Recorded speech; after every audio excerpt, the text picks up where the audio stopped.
The 1900s was a period of rapid industrialization, both for the world and the United States. It begins with the war-born development of DDT. This diabolical weapon of modern science saved millions of humans, but killed billions of insects. This is the story of one man-made compound, one that's found its way into every single part of the world, affecting both you and I quietly, and spreading to parts of the world that was never meant to exist. This is a story about corporate greed and how profitability mattered more over the safety of workers, the general public, and the environment. This is a story about how, to this day, the same corporations and the same entities take no accountability and are repeating history. This is a story about polychlorinated biphenyl.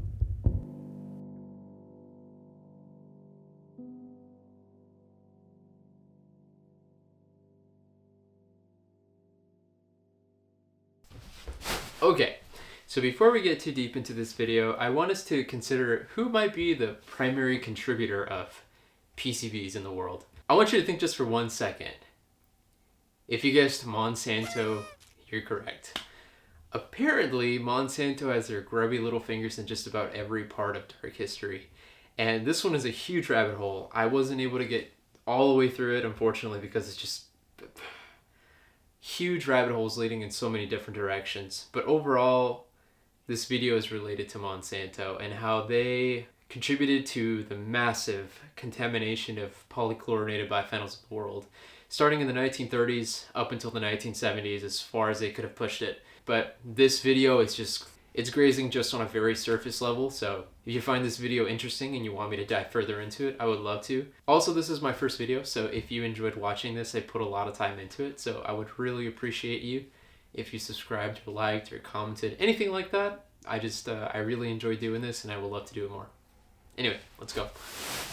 The first thing we should keep in mind about PCB is that it's not a singular compound, but rather a group of about 209 congeners, depending on where the chlorine atom is situated on the biphenyl molecule. Additionally, most people use a shorthand naming convention for PCB, something like PCB 27, PCB 58, onward and onward.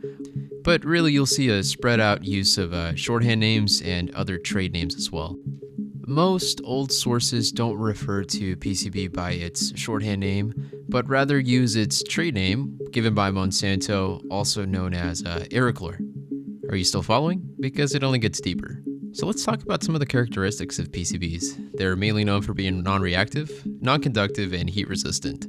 So they had a lot of uses in industrial applications, but they were also used commercially by consumers as well. Okay, let's talk about some of the health effects of PCBs, and oh golly, this one is a long list. So there's only 3 items on here, but reality is PCB mixtures can vary in toxicity according to the studies, but overall it's not a chemical you want anywhere near you, which is really convenient because it's found all over the world, whether you like it or not. Later in this video, we'll talk about a couple of cases early in the 1940s before PCBs were classified as widely toxic, and we'll talk about how it had some pretty nasty effects on these individuals and how unfortunately they ended up passing. Additionally, we'll cover an unfortunate set of events following the Yusho disease in Japan and another incident that happened in China revolving PCBs, but we'll talk about that later. Overall, PCBs are a pretty nasty compound. You definitely don't want to be anywhere near it. And this also leads me on to the next part of the video, which I hope you're still watching. This is in regards to how Monsanto lied, deceived, and pretty much just kind of shrugged everything off in the name of profitability and saving their name. And it's just, it's terrible, but you'll find out soon. So PCBs were widely manufactured starting around the 1930s, upwards into the 1970s. And the major manufacturer of PCBs was actually Monsanto. From an old newspaper, we see here that Monsanto was producing about half of the world's total production of PCB, which is quite insane. That's a lot of PCB, and they were making a lot of money from it.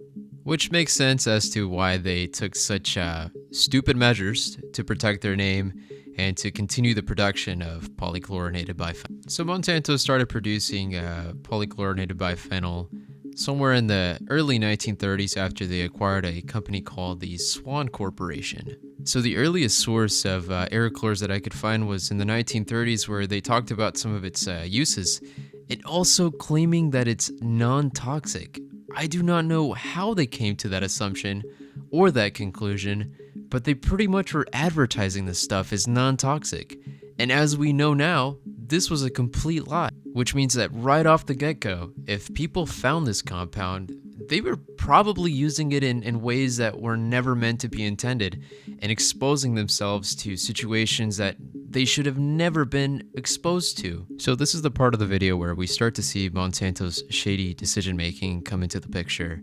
So in the late 1930s, Monsanto started conducting experiments with PCBs and found that repeated bodily contact with aerochlors led to chloracne and did lead to systemic toxic effects. So I could not find a record of Monsanto making this public information. So in other words, they kept this under the radar, likely to preserve the aerochlor name and to preserve the public image that it was non-toxic. And this was in the 1930s. PCBs weren't banned until the 1970s, so Monsanto knew as far back as the 1930s, a couple years into production, that this stuff was toxic and did nothing about it. So Monsanto at this point thinks for a pretty little second and maybe considers, should we maybe roll this back to protect people? Should we maybe see the long-term effects of this on the environment maybe? Or maybe we should put disclaimers on our products and label this as toxic. Nah. So one of the earliest sources I could find was from 1943, when 3 industrial workers died working with chlorinated compounds. And what was interesting to note is the destruction of the liver and also the skin eruptions, which we now consider to be chloracne. This same source mentions a death of a 17-year-old girl who was working with electrical condensers for radios, and it also noted that she was exposed to fumes from chlorinated naphthalenes, which are similar to PCBs, which also noted that after about 2 months she developed skin eruptions on her face and began to suffer from increasing weakness and nausea. After 7 months of work, she was admitted to the hospital, where she passed away 2 days after going into a coma. They noted that her liver had been almost completely destroyed. On a lighter note, in the 1930s, early 1940s, a time capsule was created using some sort of mixture called electroplast, which contained chlorinated diphenyl and mineral oil, likely to protect it, but it used 23,000 pounds of it. And of course, at this point, no one really knows the widespread effects of this stuff, so they're just like, yeah, let's just throw it right into the ground. There's also this little gem here that I would love to read to you. Will humans be vastly more intelligent beings than now inhabit the earth? Will they be creatures living cooperatively in peace with each other and working together to harness nature to man's needs? Or will humanity by that time have reverted to the beast-like qualities of man's forebears?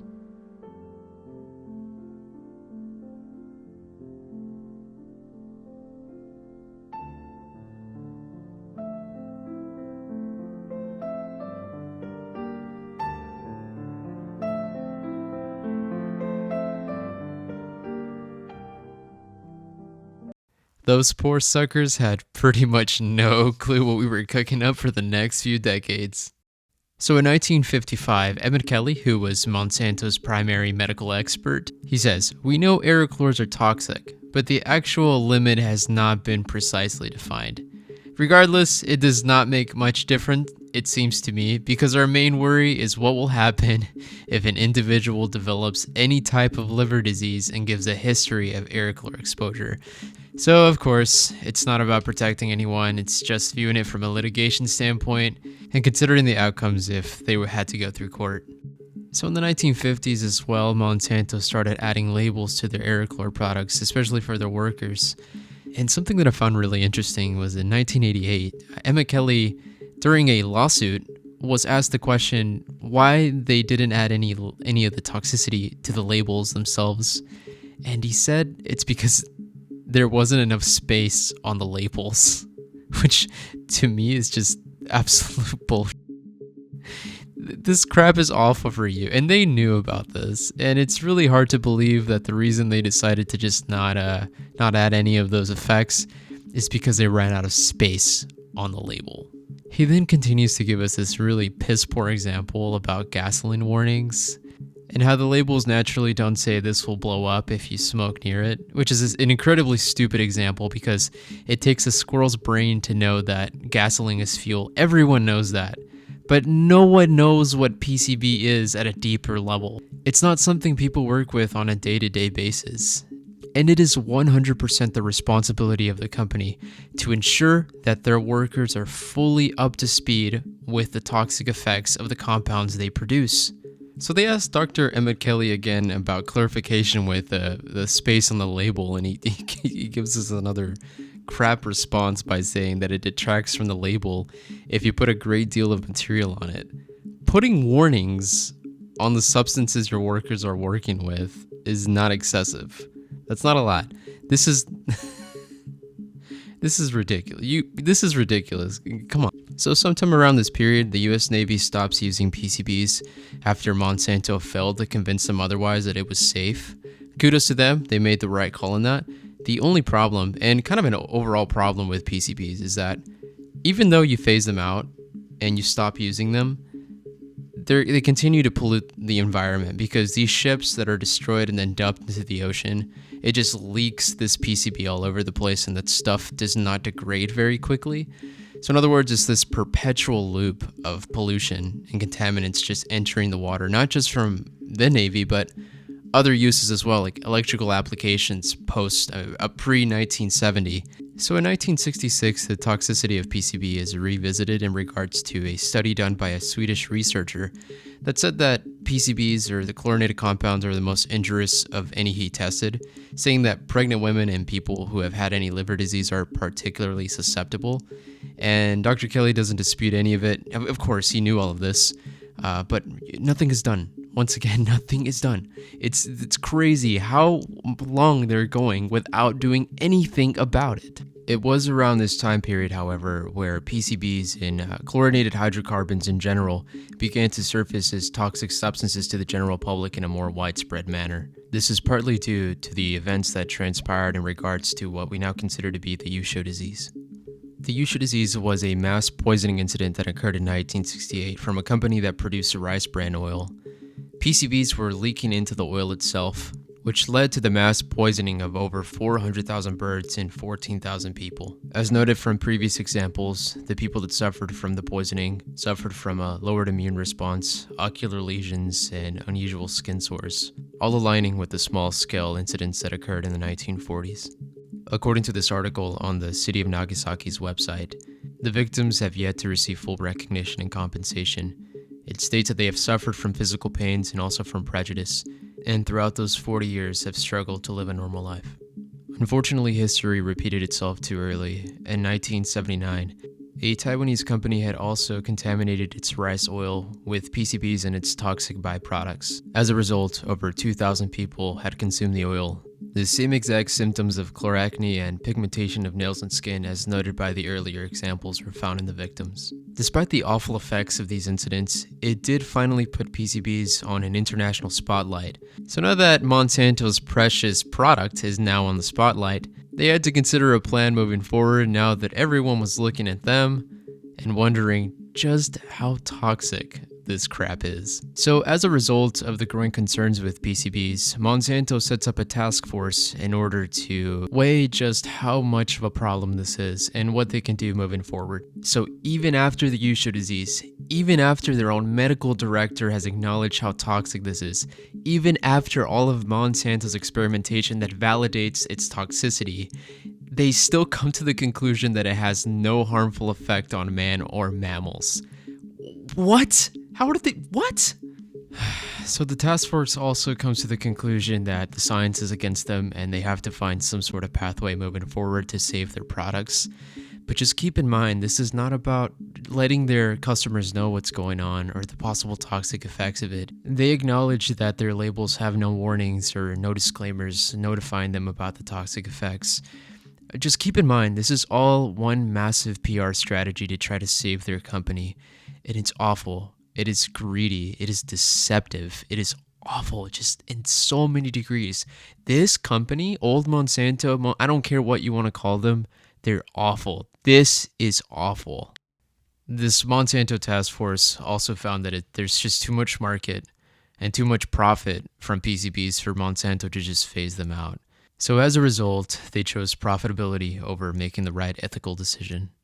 Monsanto continued to produce PCBs into the early 1970s, phasing out some of their higher concentration PCB products and continuing to profit regardless of everything that was being thrown their way. Eventually, however, in the late 1970s, the Toxic Substance Act came into play, which banned PCB and a bunch of other toxic hydrocarbons from being produced, effectively ending the production of PCBs in the US. Unfortunately, the aftermath is still ongoing today. For example, if you've never heard of Cancer Alley in Louisiana near Baton Rouge, you'll find some stories of PCB contamination, specifically around I forgot the name of the town, but somewhere about 15 miles north of Baton Rouge, something called Devil's Swamp, where a company named Rollins Environmental Service was practically dumping this stuff into the environment. And so the thing is after PCBs were phased out, it introduces a new issue, and that new issue is, what do you do with all of the PCB that was produced effectively? Well, for Monsanto, they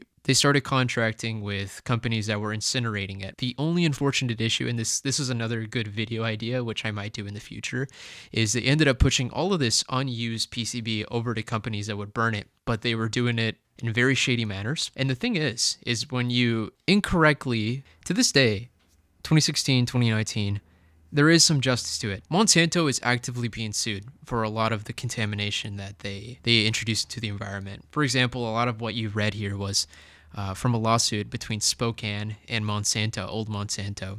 And fortunately, they ended up being rewarded, I believe, around $10 million or some certain amount like that.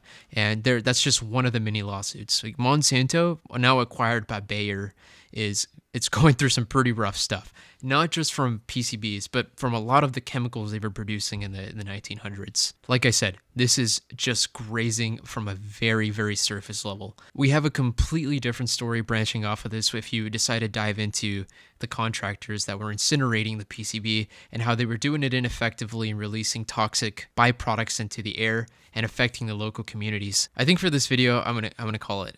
Just because I'm one person, I would love to take more time to do this video, but it's too much. And I'd rather revisit it someday when I have more time to dive into it in a much deeper level. But I would highly encourage you to look this information up online because it is accessible and not enough people are talking about it. Look up something called the Poison Papers or the Toxic Papers. Look up Monsanto versus Spokane and other states as well. Look at just how unethical, immoral, and terrible this company was. Because when you see comments like, Monsanto's been poisoning the world for the past 100 years, it is a massive understatement. Anyway, that's going to wrap it up for this video. Please like and subscribe. I put a lot of effort into this. I used no AI to produce this video. I built it all from scratch. It took me like a month, and I would love to continue to make videos like these. If you'd like to see me dive into the repercussions of how Monsanto getting rid of these PCBs after the 1970s, I would love to make that video. Just let me know. Other than that, that's it. Now I'll let you go. Say goodbye, little guy.